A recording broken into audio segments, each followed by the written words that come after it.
పితా పుత్ర పవిత్రాత్మ నామమున ఆమేన్. మన రక్షకుడైన యేసుక్రీస్తు నామమున మీ అందరికీ శుభములు. క్రీస్తు స్వరం వీక్షకులకు స్వాగతం. యేసు ప్రభు మిమ్ములను మీ కుటుంబాలను చల్లగా దీవించునుగాక. ప్రియ సహోదరి, ప్రియ సహోదరుడా, ఇది తపాకాలం 32వ రోజు. ఇది తపాకాలం 5వ వారములో గురువారం. ఈ రోజున ప్రభు అయిన దేవుడు పరిశుద్ధ గ్రంథము నుండి మనందరితో 2 దివ్య గ్రంథ పఠనాల ద్వారా మాట్లాడుతున్నాడు. మొదటి పఠనము ఆదికాండము 17వ అధ్యాయము 3వ వచనం నుంచి 9వ వచనం వరకు. సువార్త పఠనము యోహాను సువార్త 8వ అధ్యాయము 51వ వచనం నుంచి 59వ వచనం వరకు. ప్రియ సహోదరి, ప్రియ సహోదరుడా, ఈనాటి మొదటి పట్టణంలో యావే దేవుడు అబ్రాముతో వడంబడిక చేసుకుంటున్నాడు. యావే దేవుడు అబ్రాముతో వడంబడిక చేసుకుంటూ తన పేరు అబ్రాముని అబ్రహాముగా మారుస్తున్నాడు. ఇక నుండి అన్ని జాతుల వారు నిన్ను అబ్రహాము అని పిలుస్తారు, ఎందుకంటే నేను నిన్ను జాతులకు తండ్రిగా చేస్తున్నాను, నీ సంతతి వారు పెంపొందుతారు అని యావే దేవుడు అబ్రాముతో వడంబడిక చేసుకుంటున్నాడు. ప్రియ సహోదరి, ప్రియ సహోదరుడా, ఈనాటి మొదటి పట్టణము నుండి ఈ తపస్సు కాలములో మనము 5 పాఠాలను నేర్చుకుందాం. నెంబర్ 1, ఆదికాండము 17వ అధ్యాయము 3వ వచనములో అబ్రాము దేవుని ఎదుట సాగిలపడెను అని మనము వింటూ ఉన్నాము. ఒక వ్యక్తి మరొక వ్యక్తి ఎదుట సాగిలపడటం అంటే తన వినయాన్ని ప్రదర్శించటం అని అర్థం. ఒక వ్యక్తి మరొక వ్యక్తి ఎదుట సాగిలపడటం అంటే తన నిస్సహాయ స్థితిని అంగీకరించటము అని అర్థం. ఒక వ్యక్తి మరొక వ్యక్తి ఎదుట సాగిలపడటం అంటే ఆ ఎదుటి వ్యక్తి యొక్క గొప్పతనాన్ని, శక్తిని అంగీకరించటము అని అర్థము. అయితే ఈ రోజున అబ్రాము దేవుని ఎదుట సాగిలపడ్డాడు. అనగా దేవుని ఎదుట ఈ అబ్రాము తన వినయాన్ని, తన నిస్సహాయ స్థితిని అంగీకరిస్తున్నాడు. అంతేకాదు, దేవుని యొక్క గొప్పతనాన్ని, దేవుని యొక్క మహాశక్తిని అంగీకరిస్తున్నాడు. ప్రియ సహోదరి, ప్రియ సహోదరుడా, తపస్సు కాలము కూడా మనము దేవుని ఎదుట సాగిలపడే కాలం. మనము దేవుని ఎదుట ఈ తపస్సు కాలంలో సాగిలపడాలి.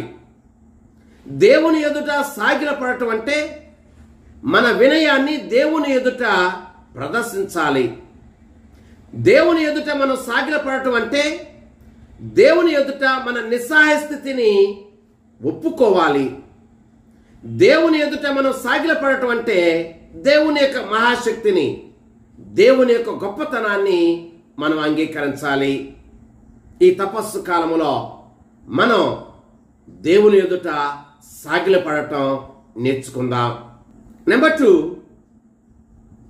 ప్రియ సహోదరి, ప్రియ సహోదరుడా, దేవుడు అబ్రాముతో వడంబడికను చేసుకున్నాడు.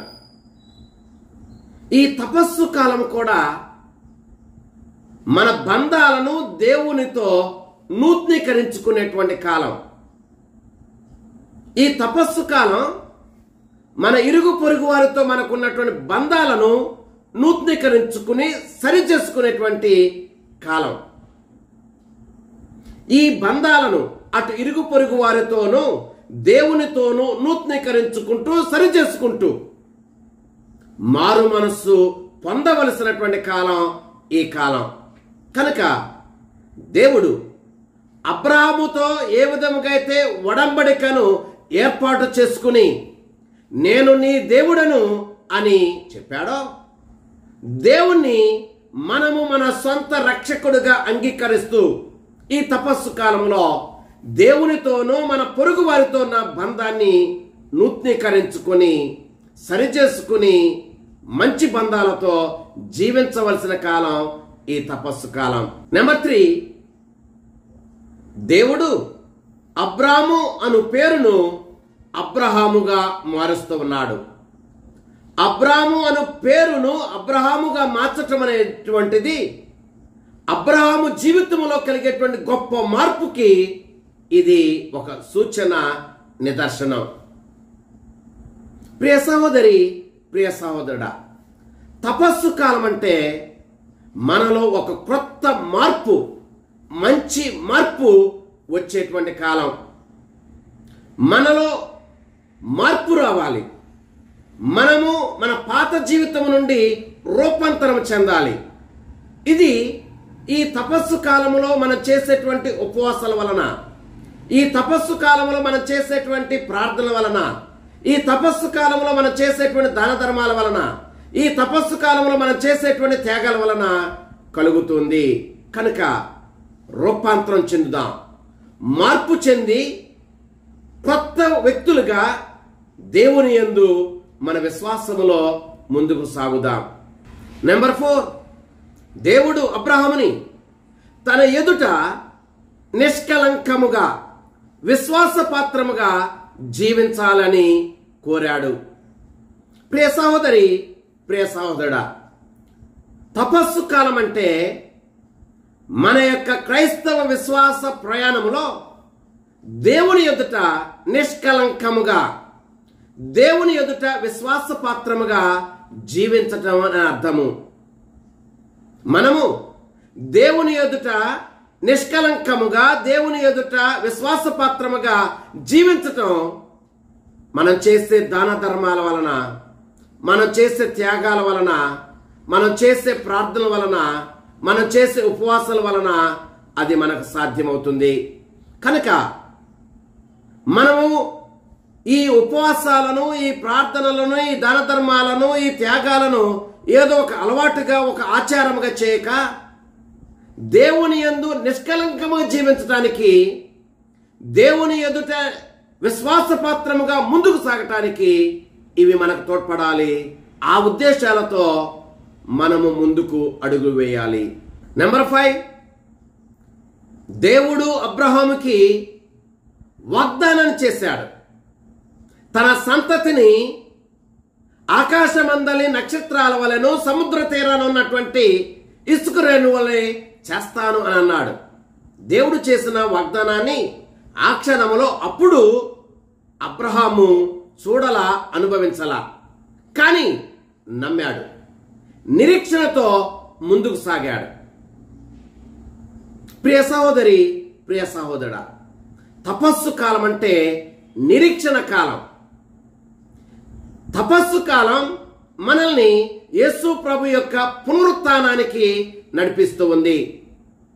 తపస్సు కాలం యేసు ప్రభుని యొక్క పునరుత్థానములో మనం పాలు పంచుకోవటానికి, తపస్సు కాలం యేసు ప్రభు యొక్క పునరుత్థాన ఫలాలు పొందటానికి మనకు సహాయపడుతుంది. కనుక మనము నిరీక్షణతో యేసు ప్రభుని యొక్క పునరుత్థానంలో పాలు పంచుకుంటూ మనము కూడా పునరుత్థానం అవుతాము అనే నమ్మకంతో, నిరీక్షణతో ముందుకు సాగాలి. ప్రియ సహోదరి, ప్రియ సహోదరుడా, ఈ 5 పాఠాలను మనము ఈ రోజున నేర్చుకుంటూ ఈ తపస్సు కాలములో దేవుని ఎదుట సాగిలపడుతూ దేవునికి దగ్గరవుదాం. ఆ ప్రభువు మనలను, మన కుటుంబాలను చల్లగా దీవించునుగాక. ఆమేన్. పిత, పుత్ర, పవిత్రాత్మ నామమున ఆమేన్.